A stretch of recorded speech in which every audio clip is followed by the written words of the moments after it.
أعوذ بالله من الشيطان اللعين الرجيم بسم الله الرحمن الرحيم الحمد لله رب العالمين والصلاة والسلام على خير خلقه وخاتم الأنبياء والمرسلين محمد صلى الله عليه وآله وسلم ولا حول ولا قوة إلا بالله العلي العظيم السلام عليكم ورحمة الله وبركاته. ગયા વર્ષે આપણે સૂરે બાકરાની લગભગ 50 આયતો આપણે એના ઉપર આપણે ચર્ચા કરી હતી.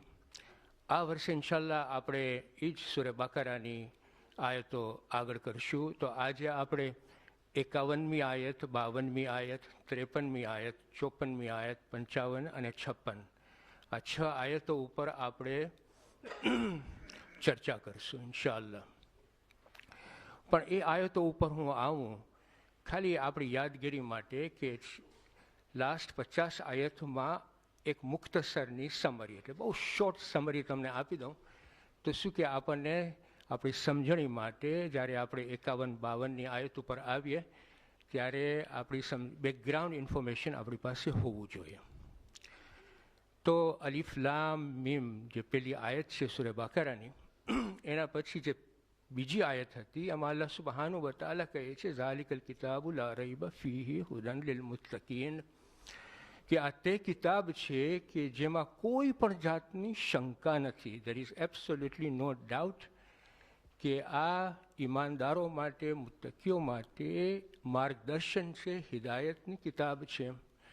આમાં એક મોટું એશ્યોરન્સ છે અલ્લાહ સુબ્હાનહુ વ તઆલા પાસેથી કે જેની પાસે તકવા હશે, જેની પાસે ઈમાન હશે, એના માટે આ કિતાબ, આ તે કિતાબ કુરાન એ લોકો માટે હિદાયત અને માર્ગદર્શન હશે.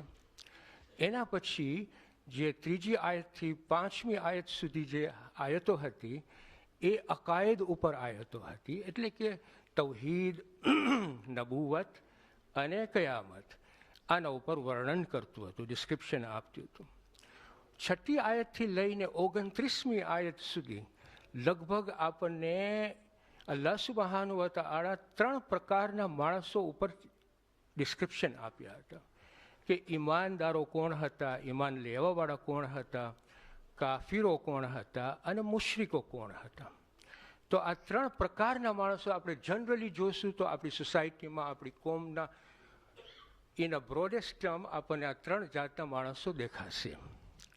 30મી આયતથી 39મી આયત સુધી આપણને અલ્લાહ સુબ્હાનહુ વ તઆલા હઝરત આદમની પેદાઈશનું વર્ણન કર્યું હતું.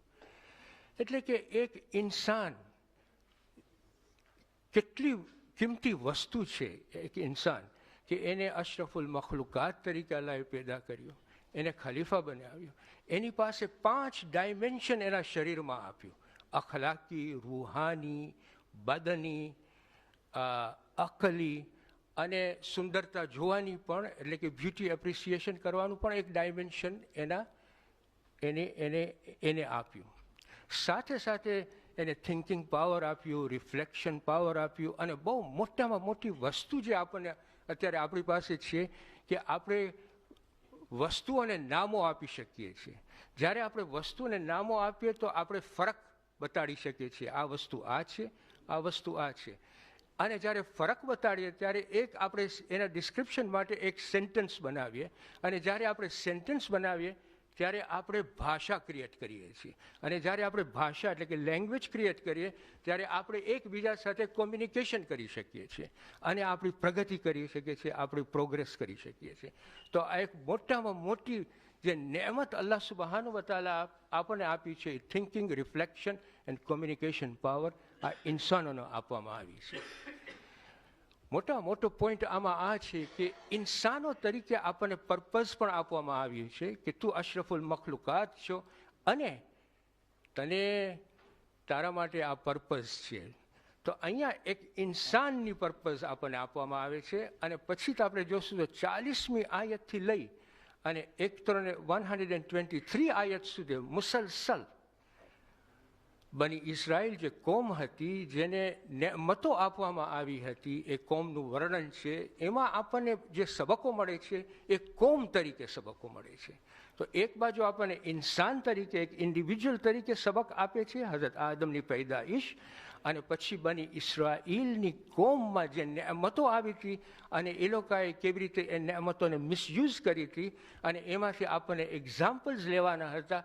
એનું આખું વર્ણન મુસલસલ 40મી આયતથી લઈને 123 આયત સુધી આપણને મળે છે.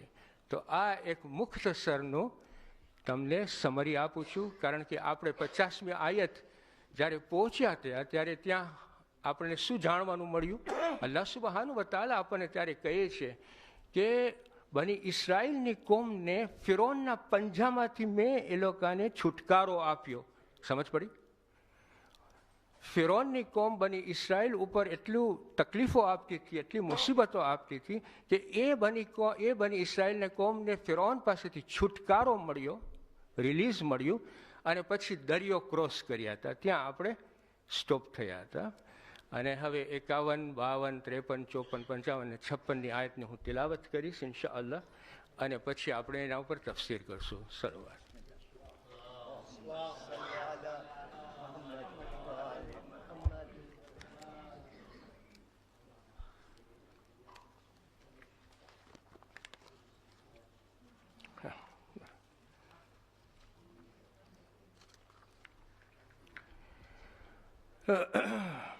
أعوذ بالله من الشيطان اللعين الرجيم.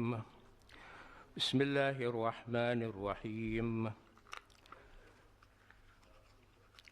وإذ وعدنا موسى 40 ليلة ثم استخذتم العجل من بعده وأنتم ظالمون ثم عفونا عنكم من بعد ذلك لعلكم تشكرون وإذ آتينا موسى الكتاب والفرقان لعلكم تهتدون وإذ قال موسى لقومه يا قوم إنكم ظلمتم أنفسكم باتخاذكم العجل فتوبوا إلى بارئكم فاقتلوا أنفسكم ذلكم خير لكم عند بارئكم فتاب عليكم إنه هو التواب الرحيم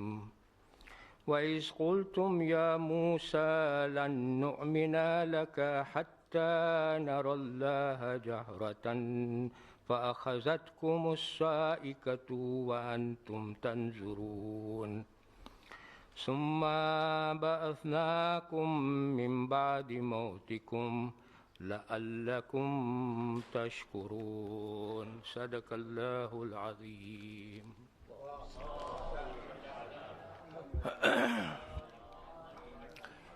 હવે 51મી આયત ઉપર આવું એની પહેલાં એક કોન્ટેક્સ્ટ મને આપવું પડશે, તો શું આપણને 51મી આયતની સમજણી સરખી રીતે થશે. 50મી આયતમાં આપણને ખબર પડી કે બની ઇસ્રાઈલ દરિયો પસાર કરી લીધા હતા. જ્યારે દરિયો પસાર કરી લીધા ત્યારે અલ્લાહ સુબહાનહુ વ તઆલા પાસેથી સૂચના આવી હઝરત મૂસાને કે તમે લેવાન્ટ તરફ જાઓ. લેવાન્ટ એક લેટિન વર્ડ છે. લેવાન્ટ એટલે કે ઈસ્ટનો જે ભાગ હોય ને, દરિયો ક્રોસ કરી પછી ઈસ્ટનો જે ભાગ હતો ને, પૂર્વ ઈસ્ટ એનો ભાગ હતો, એને કહેવાતું હતું લેવાન્ટ. એ લેવાન્ટમાં તમે જાઓ. હવે આ વર્ણન જે છે એ આપણને સૂરે આરાફની 137 આયતમાં પણ મળે છે, જેમાં અલ્લાહ સુબહાનહુ વ તઆલા કહે છે કે મેં પૂર્વ અને પશ્ચિમની જે વચમાની જગા હતી એ તે બની ઇસ્રાઈલ માટે મેં રાખી હતી. શા માટે? કારણ કે બીમા સાબિરૂન એટલે કે એ લોકો સબર કરવાવાળા હતા. અને જાણે જે કારણ કે એ લોકો ફિરૌનની મુસીબતો અને તકલીફોથી એ લોકોએ સબર કર્યું હતું, તો આ જે જગા હતી પૂર્વ અને પશ્ચિમની વચમાં, એ કહેવાય છે લેવાન્ટ. એ સિરિયા, જોર્ડન અને પેલેસ્ટાઇન આવી જાય છે. દેટ ઇઝ ધ પ્લેસ બની ઇસરાયલને કીધું કે તમે ત્યાં જાઓ. આ એક સૂચના અલ્લાહ સુબહાનહુ વ તઆલા પાસેથી આવી હતી. બીજી સૂચના જે આવી અલ્લાહ સુબહાનહુ વ તઆલા પાસેથી એ આ હતી કે ત્યાં ઇજિપ્તમાં ફિરૌનની બરબાદી થઈ ગઈ છે, ખલાસ થઈ ગયું છે આખું મુલ્ક. તમે એક ડેલિગેશન બનાવો અને એ ડેલિગેશન તમે ઇજિપ્તમાં મોકલાવો. એટલે હઝરત મૂસા અલૈહિસ્સલામે શું કર્યું? હઝરત મૂસા અલૈહિસ્સલામ પાસે 7 લાખ માણસો હતા બની ઇસરાયલના. જ્યારે હુજુમ નીકળ્યું ત્યાંથી ત્યારે 700,000, આ બિહારુલ અનવારમાં છે કે 700,000 પીપલ વેર વિથ હિમ. એમાંથી એ લોકોએ એને ડેલિગેશન બતાવ્યું 100,000નું અને પાછા ઇજિપ્તમાં મોકલાવ્યા. અને કમાન્ડ સ્ટ્રક્ચર બનાવ્યું હઝરત મૂસાએ, એના પ્રોપર અને ઇન્સ્ટ્રક્શન આપ્યું એને કે એક્ઝેક્ટલી શું કરવાનું છે. કારણ કે અલ્લાહ સુબહાનહુ વ તઆલા કીધું કે જે હવે જમીનો ત્યાં છે, જે માલ ત્યાં છે, એ બધાય માલ અને જમીનો એ બધા વારસદાર હવે બની ઇસરાયલ છે. એટલે આ ડેલિગેશન તમે જાઓ ત્યાં અને ડિટેલ ઇન્સ્ટ્રક્શન ઉપર તમે કામકાજ કરજો અને જે સોનું છે ત્યાંનું એ સોનું તમે પાછા લઈ આવજો, કારણ કે એના વારસદાર બની ઇસરાયલ છે. કારણ કે બની ઇસરાયલને એ સોનું પછી વેચી દેવામાં આવ્યું હતું. તો આ ડેલિગેશન જે 100,000નું હતું એ ઇજિપ્તમાં ગયું અને બાકીના જે બધા હતા એ લેવાન્ટ તરફ ચાલતા હતા. જ્યારે લેવાન્ટ તરફ જતા હતા ત્યારે બની ઇસરાયલ કોમ હઝરત મૂસાને કહે છે કે અમારી પાસે નથી ખાવાનું, અમારી પાસે નથી પીવાનું, અમારી પાસે નથી પહેરવાનું, અમારી પાસે, એટલે કમ્પ્લેન શરૂ થઈ, અમારી પાસે જાનવરો અમને ખપે છે કે જેથી કરીને અમે એ જાનવરો ઉપર સફર કરીએ. તો આ એક કમ્પ્લેન્ટ આવી. બીજું કે જ્યારે બુત પરસ્તી જોતા હતા, કારણ કે એ રસ્તામાં આઇડલ વર્શિપર્સ હતા, જ્યારે એ લોકો જોતા હતા કે અહીંયા એક વાછરડો એટલે કાલ્ફ, એક વાછરડા, સોનાની બનેલી વાછરડાની આ લોકો પૂજા કરે છે, પ્રાર્થના કરે છે, બુત પરસ્તી કરે છે. તો હઝરત મૂસાને એ લોકો કહેવા લાગ્યા કે અમને પણ આવી ગાય તું બનાવી આપ તો અમે બુત પરસ્તી શરૂ કરીએ. ત્યારે ગુસ્સામાં આવીને હઝરત મૂસા એને કહે છે કે આ શિર્ક છે, આ મગજમાંથી તમે કાઢી નાખો. શા માટે એ લોકોના મગજમાં આવી ગયું હતું? કારણ કે એ લોકો they have been dominated by ફિરૌન and ફિરૌની tribe for a long period of time. ઘણા વર્ષથી આ એ લોકોનું ડોમિનેશન હતું. અને જ્યારે કોઈ પણ માણસનું ડોમિનેશન હોય તો એના માઇન્ડને કંટ્રોલ કરતું હોય, એક કલ્ચર એના માઇન્ડમાં કંટ્રોલ કરતું હતું. ને જે કલ્ચર માઇન્ડને કંટ્રોલ કરતું હતું એ આ બુત પરસ્તીનું કલ્ચર હતું, આઇડલ વર્શિપનું કલ્ચર હતું, જે ફિરૌની કલ્ચર હતું. તો એ કલ્ચર જ્યારે ક્યાંય પણ બુત પરસ્તી આવતી એટલે એ લોકોએ કે અમને પણ બુત પરસ્તી કરવી છે, અમને પણ આઇડલ વર્શિપિંગ કરવું છે. ત્યારે હઝરત મૂસા અલૈહિસ્સલામ એ લોકોને કહેતા હતા કે આ શિર્ક છે, આ મગજમાંથી તમે કાઢી નાખો શોર્ટલી. એટલે કે નજદીકમાં અલ્લાહ સુબહાનહુ વ તઆલા પાસેથી આપણને હિદાયતની એક કિતાબ આવશે જે તમારા માટે છે. જેમ જેમ એ લોકો આગળ વધતા ગયા એમ પછી કમ્પ્લેન વધતી ગઈ અને અલ્લાહ સુબહાનહુ વ તઆલા બધી જાતની સગવડો કરતા ગયા.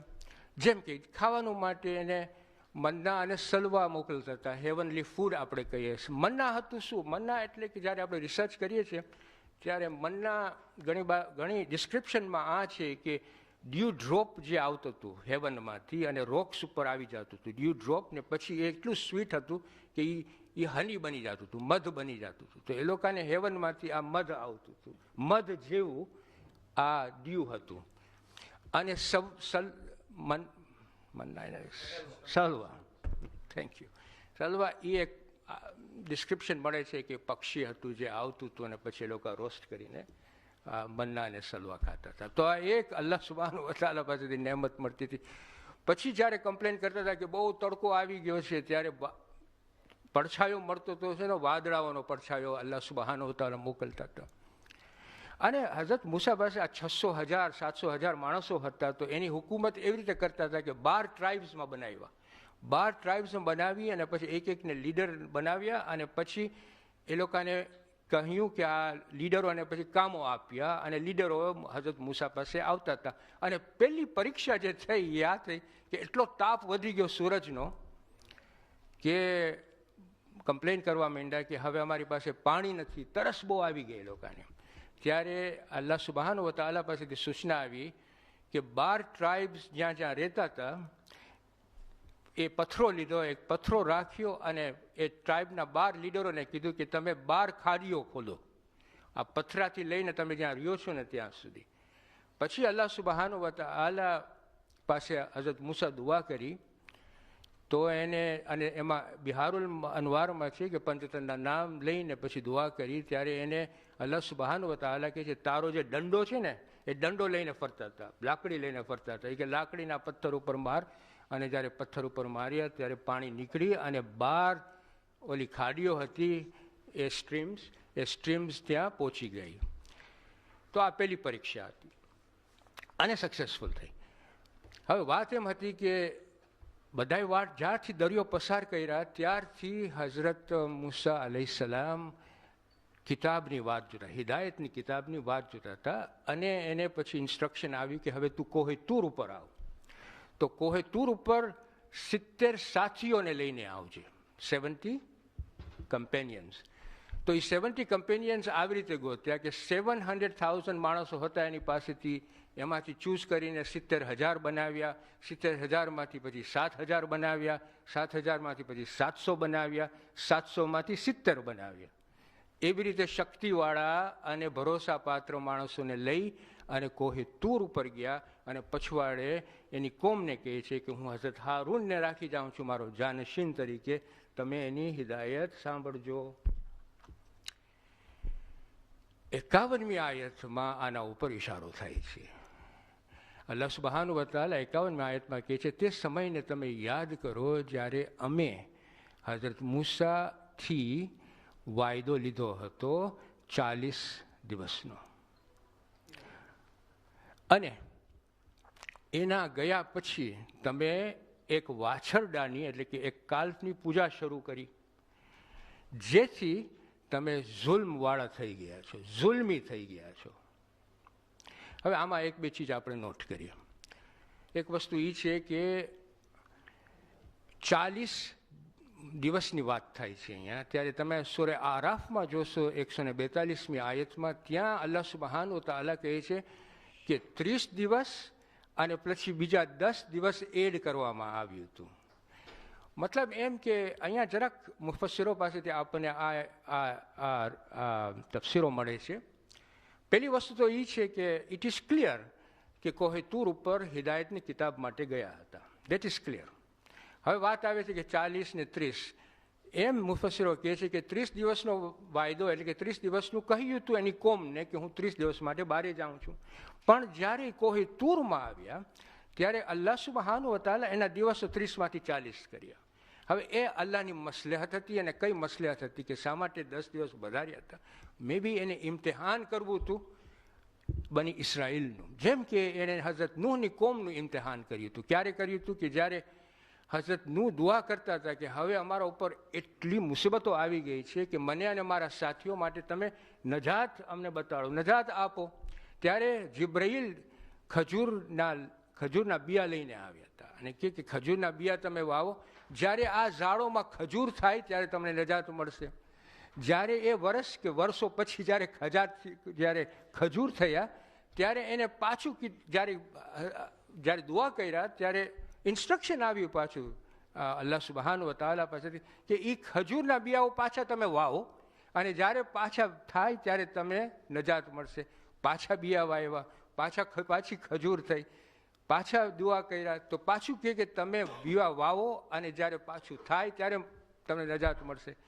તો જ્યારે આવા ઇન્સ્ટ્રક્શન્સ આવતા ગયા ત્યારે એના સાથીઓ જે ઈમાનવાળા હતા, અમુક સાથીઓ એના ઈમાન ઓલું કરી નાખ્યા, શું કહેવાય, વીક થઈ ગયા અને નીકળી ગયા એની પાસેથી.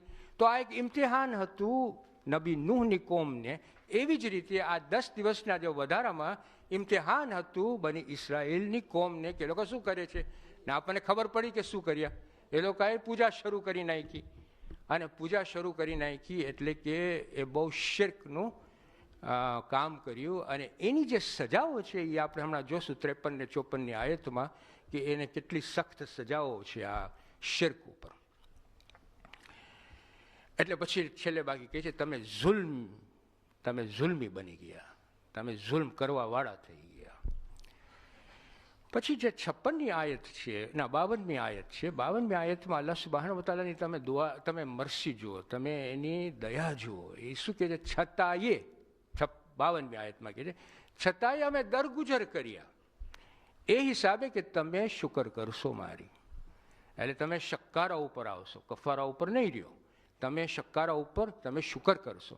તો આ અલ્લાહની એક મરસી છે ને, કેટલી પોળી મરસી છે ને, કેટલી ઊંડી મરસી છે કે વી કાન્ટ ઇવન ફેધમ કે એની મરસી કેટલી પોળી છે. કે જ્યારે એ કહે કે મને હું મરસી આપું છું તો એ આપશે, એટલી મરસી. પણ આપણે એ મરસીનું બેલેન્સ, જસ્ટિસને મરસીનું બેલેન્સ ક્યાં છે એ અલ્લાહ જ જાણે છે. એ આવીશ પછી છેલ્લે. આ 52મી આયત.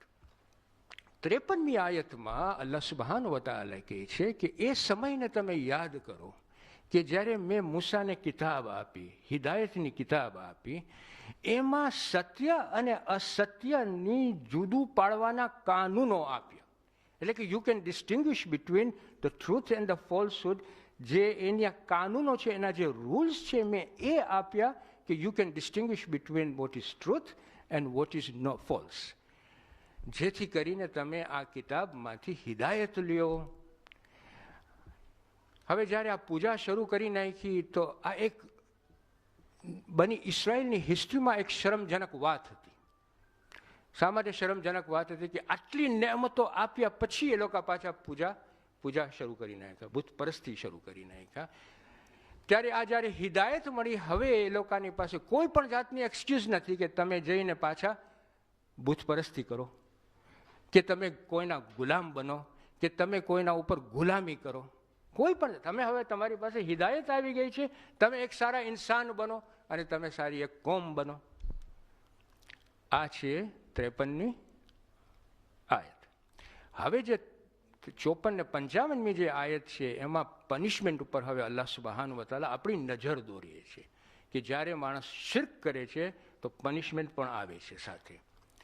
તો 54મી આયતમાં અલ્લાહ સુબ્હાનહુ વ તઆલા કહે છે કે તમે એ સમયને યાદ કરો કે જ્યારે મૂસાએ તમને કહ્યું, એ મારી કોમ, તમે આ વાછરડાની પૂજા કરીને તમે એને માબૂદ બનાવ્યા, માબૂદ એટલે કે ખુદા બનાવ્યા, તમે એને માબૂદ બનાવી અને તમારા ઉપર તમે સખ્ત જુલમ કર્યા. હવે તમારી પાસે કોઈ પણ જાતનો રસ્તો નથી એક્સેપ્ટ કે તમે અલ્લાહ સુબ્હાનહુ વ તઆલાની તોબા કરો અને તમે પોતે આ જે બુત પરસ્તી, જે વાછરડાના પૂજારી હતા, એને તમે તમારા હાથેથી કતલ કરો. આ પનિશમેન્ટ. આમાં તમારો કદાચ આ હકમાં તમારો કદાચ ફાયદો થાય. તો જ્યારે તમે આ કર્યું ત્યારે અલ્લાહ સુબ્હાનહુ વ તઆલા પછી માફી આપ્યા અને કહે છે કે જો આ તે, એટલે કે અલ્લાહ સુબ્હાનહુ વ તઆલા કેટલો મોટો તોબા એક્સેપ્ટ કરવાવાળો છે, તોબાનો મહેરબાન છે. એટલે કે તોબાનો આટલો મોટો તોબા કરવાવાળો છે અલ્લાહ સુબ્હાનહુ વ તઆલા. આ છે 54મી આયત. હવે આમાં અમુક કોન્ટેક્સ્ટ આપણે જોઈએ કે આ કેવી રીતે થયું. જ્યારે કોહે તૂર ઉપર હતા હઝરત મૂસા અલૈહિસ્સલામ, અને એને વહી આવી કે હવે બીજા 10 દિવસ તમને કાઢવાના છે અહીંયા. ત્યારે એના સાથીઓને કહ્યું કે હવે બીજા 10 દિવસ આપણને કાઢવું પડશે અહીંયા. તો એના સાથીઓ વધારે પડતા શંકામાં આવી ગયા. તે become less of trusting of હઝરત મૂસા. એ ત્યાં બન્યું કોહિતૂરમાં. નીચે જ્યાં હઝરત હારૂન હતા ત્યાં તકલીફો હઝરત હારૂનને શરૂ થઈ. કહેવા લાગ્યા કે હઝરત મૂસા ભાગી ગયા છે, હઝરત મૂસા ગુજરી ગયા છે. હવે ત્યાં એ હુજુમમાં એક માણસ હતો, એનું નામ હતું સામીરી. સામીરી જે હતો એ બહુ જરાક ઊંડો માણસ હતો. પોતે પ્રોફેશનમાં લુહાર હતો. લુહાર જાણો છો કોણ? લુહાર આયન, જે આયન જે લોઢુને સોફ્ટ કરે ને એને આપણે કહીએ લુહાર. એ પોતે પ્રોફેશન એનો લુહાર હતો અને માણસ બહુ ઉદાર હતો. સો એટલે એની પાસે કળા પણ હતી અને જ્યાં થિંકિંગ પાવર પણ હતી, પણ હતો બુત પરસ્તી માણસ. તો એણે શરૂ કર્યું માણસોને, હઝરત હારૂનને એક બાજુ રાખી અને ડાયરેક્ટલી માણસો પાસે જઈને વાત કરતો હતો કે જો સાંભળો, આપણે એક કામ કરીએ, આપણે હવે હઝરત મૂસા તો અહીંયા નથી, આપણે એક આઈડલ બનાવે, વાછરડાની એક આઈડલ હું તમને બનાવીને સોનાની બનાવી દઈશ, અને આપણે જોશું કે અલ્લાહ એટલે મૂસાનો ખુદા જે છે એ આ વાછરડાથી આપણી સાથે વાતું કરશે, અને તમે તમારું જે સોનું છે એ બધું તમે લઈ આવો, આપણે મેલ્ટ કરીએ ને પછી એક આ બનાવીએ. હઝરત હારૂન સ્ટોપ કરવાની ટ્રાય કર્યા, નથી, અને એના ઉપર પછી વોર્નિંગ એ મળતી હતી કે અમે તને મારી નાખશું ને આ બધું, એ અટકાવવાની ટ્રાય કર્યા, પણ વાછરડું બની ગયું. અને વાછરડાને પૂજા માટે ઘણા બધા માણસો ભેગા થઈ ગયા, અને જ્યારે એ લોકોને ખબર પડી કે હવે 30 દિવસથી 40 દિવસ થયા છે, એટલે કે 30 દિવસ થઈ ગયા અને કોઈ આવ્યું નથી, તો પછી આ વાછરડાની પૂજા એ લોકોએ શરૂ કરી નાખી. જ્યારે હઝરત મૂસા એના સાથીઓ સાથે પાછા એ બાજુ આવ્યા ત્યારે જોયું કે એ લોકો પૂજા કરતા હતા, તો એ ગુસ્સામાં એ લોકોને કીધું, એ મારી કૌમ, તમે આને માબૂદ બનાવી નાખ્યા છે, તમારા માટે તમે તમારા ઉપર સખ્ત જુલમ કર્યો છે, હવે એક જ રસ્તો છે, તમે તોબા કરો અને આ પૂજારીઓ જે હતા એને તમે મારી નાખો. એમ બિહારુલ અનવારમાં છે કે 600,000 પૂજારીઓ બની ગયા હતા અને 12,000 હઝરત મૂસા સાથે હતા. એટલે કે એ ટાઈમમાં જ્યારે હઝરત મૂસા આવ્યા એની પહેલાં 12,000 અને 6, you can understand the challenge before હઝરત મૂસા અલૈહિ સલામ. એનીવે તોબા કર્યા, અને રાતના ભાગમાં, કાળી રાતના ભાગમાં, કારણ કે ખબર ન પડે કોને મારા, કારણ કે ઘણા માણસો તો એકબીજાના સગા હતા, દોસ્તો હતા, તો કાળી રાતના એ લોકો મારવાનું શરૂ કર્યા. અને પછી જ્યારે એ લોકોએ પાછી દુઆ કરી તો અલ્લાહ સુબહાનહુ વ તઆલા દુઆ એક્સેપ્ટ કરી અને મારવાનું બંધ કરાવ્યું. ત્યારે આ આપણને આ 54મી આયતમાં આનો ઇશારો છે. This is the context of it. 55મી આયતમાં અલ્લાહ સુબહાનહુ વ તઆલા કહે છે કે એ વખતને સમયને તમે યાદ કરો કે જ્યારે તમે મૂસાને કહો છો કે અમે જ્યાં સુધી અમારી આંખે અલ્લાહ સુબહાનહુ વ તઆલાને ન જોઈએ ત્યાં સુધી અમે તમારા ઉપર ઈમાન નહીં લઈ આવે, અને એક વીજળી આવી અને વીજળી ઝપાટમાં લઈ લીધી અને તમે જોઈ જ રહ્યા. આ છે 55મી આયત. એનું કોન્ટેક્સ્ટ આ છે કે જ્યારે હઝરત મૂસા કોહી તૂર ઉપર હતા ત્યારે જિબ્રાઈલ અલૈહિસ્સલામ એની પાસે તખ્તીઓ, લાકડાની તખ્તીઓ લઈને, તખ્તીઓ જાણો છો ને, ટેબ્લેટ્સ, લાકડાની તખ્તીઓ લઈને આવ્યા, અને એમાં હતી બધી હિદાયતો. જ્યારે એ હઝરત મૂસાને મળી ત્યારે એ સજદો કરીને અલ્લાહ સુબહાનહુ વ તઆલાનો શુકર કર્યો, અને પછી એ તખ્તીઓ એના સાથીઓને બતાડી.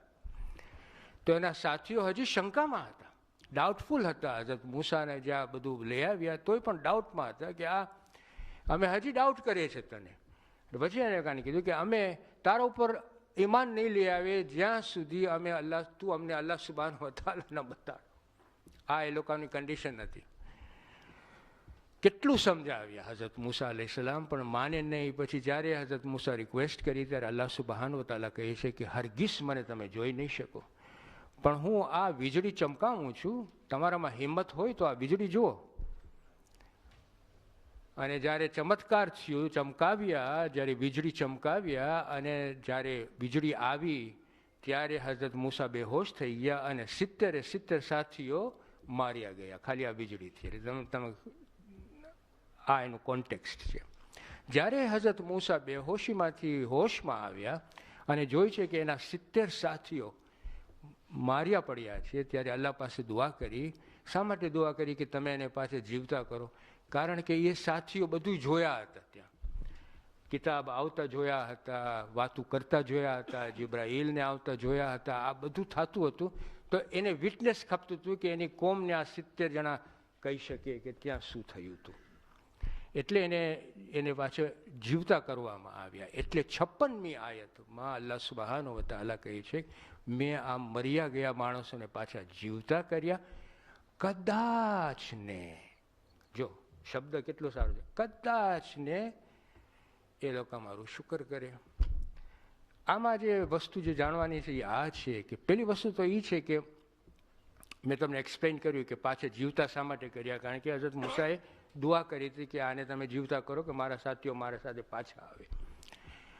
પણ જે પાછું જે નેક્સ્ટ જે કનેક્ટેડ સેન્ટેન્સ છે કે કદાચ ને મારું શુકર કરે, એમાં એક દલીલ છે. આમાં આપણને એક દલીલ મળે છે. એ દલીલ આપણી ઇખ્તિયારની દલીલ છે.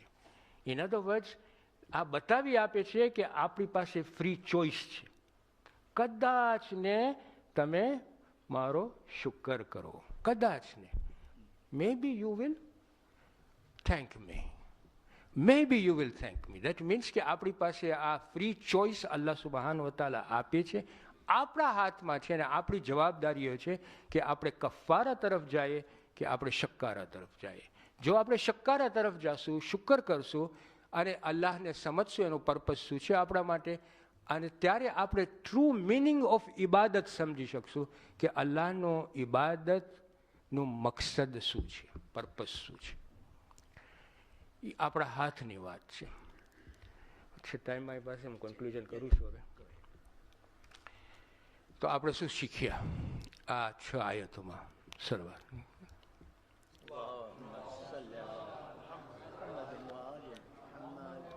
કન્ક્લુઝનમાં 4 વસ્તુઓ ઉપર આપણે નજર દોરાવીએ. પહેલી વસ્તુ તો એ હતી કે જ્યારે હઝરત મૂસા અલૈહિસ્સલામ કોહે તૂર ઉપર ગયા, એનો સમય કેટલો હતો? બહુ તો 40 દિવસનો. શોર્ટ ટાઈમ, બરાબર કે નહીં? શોર્ટ ટાઈમ માટે ગયા હતા, છતાં એ જાનશીનને મૂકીને ગયા હતા કે નહોતા ગયા? તો દેર ઇઝ નો ડાઉટ કે રસૂલ ખુદા જો આપણે ત્યાંથી નીકળે તો જાનશીન રાખીને જ જાય, બરાબર કે નહીં? તો એક વસ્તુ આપણી પાસે છે, એવિડન્સ. બીજું કે એ જાનશીનને રાખી ગયા હતા. જો એ જાનશીનની હિદાયત ઉપર જ્યારે કોમ નથી ચાલતી ત્યારે એ લોકોને ઘણી તકલીફો પડે છે. એ તકલીફો સુધી આવી ગયા હતા કે એ લોકોના પોતાના હાથેથી એ લોકોને કતલ કરવું પડ્યું તો એ લોકોના પોતાના કોમના માણસોને, બરાબર કે નહીં? તો એમાંથી એક સબક આ છે કે જ્યારે જાનશીન હોય છે આપણી પાસે તો આપણને એ જાનશીનને માનવું જોઈએ, કારણ કે એ જાનશીનની ઓથોરિટી ક્યાંથી આવે છે એ આપણને હવે સમજ પડે છે. ત્રીજી વસ્તુ જે આપણને આમાં મળે છે એ આ છે કે તમે જોશો કે આટલું મોટું શિર્ક થયું હતું અને કતલ પણ શરૂ થઈ ગયા હતા.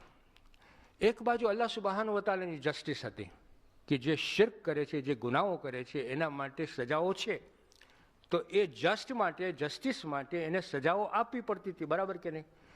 પણ સાથે સાથે એની મરસી પણ હતી, બરાબર કે નહીં? કે એ દુઆઓ કબૂલ કરી અને મગફિરત એટલે કે દુઆઓ કબૂલ કરીને એ લોકોને માફ કરી દીધા. તો આ જે બેલેન્સ જે છે, જસ્ટિસ અને મર્સીનો જે બેલેન્સ છે એ અલ્લાહ સુબહાનહુ વ તઆલા જ જાણે છે, આપણે નથી જાણતા. અને એમાં આપણને બહુ પડવું ન જોઈએ કે ભાઈ તને માફ કરી દેશે, એ અલ્લાહ ઉપર છે. એ જે બેલેન્સ છે એ અલ્લાહ જ રાખે છે. અને ત્યારે જ આપણને કહેવામાં આવે છે કે એની મરસી ઉપર તમે વધારે ભાર આપો. શા માટે? કારણ કે આપણને બિસ્મિલ્લાહિર રહેમાનિર રહીમથી જ બધું શરૂ કરવું પડે છે. આપણે દુઆ પણ શેનાથી શરૂ કરીએ છીએ? બિસ્મિલ્લાહિર રહેમાનિર રહીમ. હું શરૂ કરું છું અલ્લાહ સુબહાન વ તઆલાના નામથી, જે મહાન દયાળુ છે ને દયા કરનાર, એનાથી જ આપણે શરૂ કરીએ છીએ. મતલબ એમ કે આપણાથી ગુનાઓ થાય તો આપણે હંમેશા એવી જ આશા રાખીએ કે તું દયાળુ છે ને દયા કરનાર છે. પણ તોબાએ પણ સરખી હોવી જોઈએ ભાઈ. તો આ એક બીજી. અને ચોથી વસ્તુ, એક રેડ લાઇન આપણને ખબર પડી ગઈ કે આ 6 આયતોમાં રેડ લાઇન આ હતી કે તમે હરગીઝ તમારી આંખોથી, આ ફિઝિકલ આંખોથી અલ્લાહને નહીં જોઈ શકો. ખાલી વીજળી નથી જોઈ શકતા તો અલ્લાહને તમે, એનું જે ક્રિએશન છે એને નથી આપણે જોઈ શકવાના, તો અલ્લાહને કેવી રીતના તમે એ તમન્નાઈ ન રાખો. જો તમને અલ્લાહને ઓળખવું હોય તો એની ક્રિએશનથી તમે ઓળખી શકો છો. એની ઇનસાઇડ જે તમારા દિલમાં છે એનાથી તમે જોઈ શકશો અલ્લાહ સુબહાન, ઇનસાઇડથી. આ જે આઈસાઇડ છે એનાથી તમે ફિઝિકલી નહીં જોઈ શકો. ને લાસ્ટલી, જ્યારે સૂરે આરાફમાં, હું તમને આ વાત કરતા ભૂલી ગયો, પણ બહુ ઇમ્પોર્ટન્ટ વસ્તુ હતી, મારા મગજમાં હતી પણ ભૂલાઈ ગઈ. તો આ ઇન્શાલ્લાહ આ મળી ગયો મોકો કે સૂરે આરાફની 137 આયતમાં અલ્લાહ સુબહાનહુ વ તઆલા બીમા કે છે કે સબરવાળાઓ હતા એટલે એ લોકો માટે મેં આ લવાંત જે જગા હતી ત્યાં એ લોકો માટે મેં રાખી. શા માટે? કારણ કે સબરવાળા હતા. ત્યારે ફિરૌનના જે મુસીબતો હતા એમાં એ લોકોએ સબર કર્યું હતું. તો એનું કન્ક્લુઝન આ છે કે સબરના ફળ મીઠા. ઇમામ જાફર સાદિક અલૈહિસ્સલામથી આ બહુ ઇમ્પોર્ટન્ટ હદીસ છે ઉસૂલ કાફીમાં, કે સબર જ્યારે કોઈ કરે છે તો સબરનો વખત બહુ ટૂંકો હોય છે, સમય બહુ ટૂંકો હોય છે સબર કરવાનો, પણ એના ફાયદાઓનો સમય બહુ લાંબો હોય છે. સમજ પડી? તમે જ્યારે સબર કરો તો એ સબરનો સમય બહુ ટૂંકો હોય, પણ એના જે ફાયદાઓ છે એનો સમય બહુ લાંબો હોય છે. અને પછી કહે છે કે જે બે સબરી હોય છે એનો પણ સમય બહુ ટૂંકો હોય છે, પણ એના જે ગેરફાયદાઓ હોય છે એ બહુ લાંબા હોય છે. હવે તમે વિચાર કરો કે આપણે ઘણી વખતે બે માણસો હોય અને એ લોકો બોલાચાલી કરે, એક માણસ સબરથી કામ લે, તોડફોડ ન કરતો હોય, ખાલી સબરથી કામ લે, પોતે શાંત રહી જાય એ જગાએ. એ જ્યારે એ 5 મિનિટનો કે 2 મિનિટનો જ્યારે સબર કરે છે ત્યારે એનું માન રાખે છે, ને જે સાંભળવાવાળા હોય છે એની જ્યારે એના બિહેવિયર ઉપર જો જોઈ છે તો એનું કેટલે માન મળે છે. તો એ સબરના એને ઘણા ફાયદાઓ મળે છે. ઓલો જે બે સબરી હોય છે તોડફોડ કરી નાખે, એના મોઢામાં જે આવ્યું એ બોલી નાખ્યો ને તોડફોડ કરે છે. એ બે સબરીના ગેરફાયદાઓ, એક ફેરે શબ્દો નીકળી જાય, એ ગેરફાયદાઓ એના માટે એટલા લાંબા હોય છે. આ સબક છે આપણા માટે. અસ્સલામુ અલૈકુમ વરહમતુલ્લાહિ વબરકાતુહુ.